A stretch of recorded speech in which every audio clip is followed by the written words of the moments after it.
आज हम लोग अक्षर ज्ञान का प्रश्न उत्तर देखेंगे जो कि कवित्री अनामिका के द्वारा लिखा गया है। इसका पहला क्वेश्चन है, कविता में 3 उपस्थितियां हैं, स्पष्ट करें कि वे कौन कौन सी है। तो पहला इसका आंसर है यहाँ पर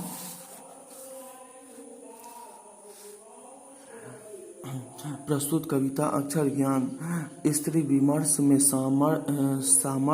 सार्थक हस्तक्षेप करने वाली कवित्री अनामिका द्वारा लिखी गई है। प्रस्तुत कविता अक्षर ज्ञान में प्रवेश, बोध और विकास 3 उपस्थितियां यहाँ आई है। अक्षर ज्ञान की प्रक्रिया सबसे पहले प्रवेश की वातावरण में प्रारंभ होती है। उसके बाद बोध में कुछ परिपक्वता दिखाई पड़ने लगती है और अंत में विकास क्रम उपस्थित होने लगता है, जहां निरंतर आगे बढ़कर अक्षर को मूर्त रूप देने का प्रयास सफल होता है। अगला क्वेश्चन है यहाँ पे 2 नंबर, कविता में क का विवरण स्पष्ट कीजिए। तो क का आंसर है यहाँ पे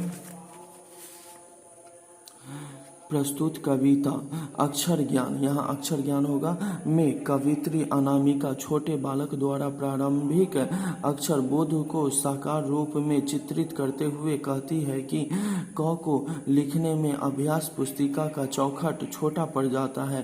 कर्मपथ भी प्रारंभ में इसी प्रकार फिसलन भरा होता है। अगला है 3 नंबर, यहाँ पे कहता है खालिश बेचैनी किसकी है, बेचैनी का क्या अभिप्राय है। तो 3 का आंसर है यहाँ पे खालिश बेचैनी खरगोश की है, क्योंकि जब बच्चा क लिख कर ख लिखता है तो खरगोश जैसा बेचैन मालूम पड़ता है। चौथा है बेटे के लिए अंगा क्या है और क्यों। तो चौथा का आंसर यहाँ पर है बेटे के लिए अंगा उसको गोद में लेकर बैठने वाली माँ है। माँ स्नेह देती है, वात्सल्य प्रेम देती है। अंगा भी क से लेकर घ तक सीखने के बाद आता है, वहाँ स्थिरता आ जाती है, साधना क्रम रुक जाता है। ठीक उसी प्रकार जिस प्रकार कर्मरत बालक माँ की गोद में स्थिर हो जाता है।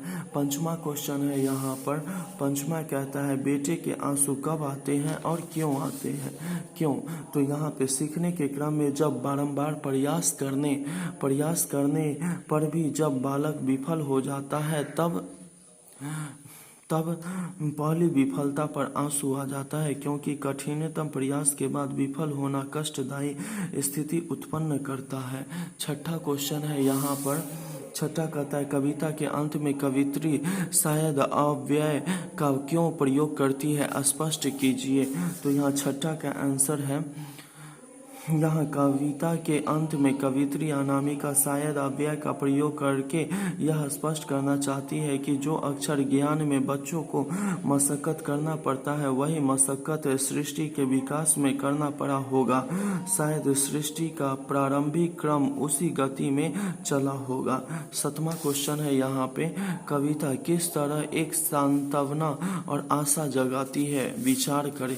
तो 7 का आंसर है यहाँ पर कविता में एक प्रवाह है जो विकासवाद के प्रवाह का बोध करता है। सांत्वना और आशा सफलता का मूल मंत्र है। अक्षर ज्ञान की प्रारंभिक शिक्षण प्रक्रिया अति संघर्षशील होती है, लेकिन अक्षर ज्ञान करने वाली ममता की मूर्ति माँ सांत्वना और आशा का बोध कराती है।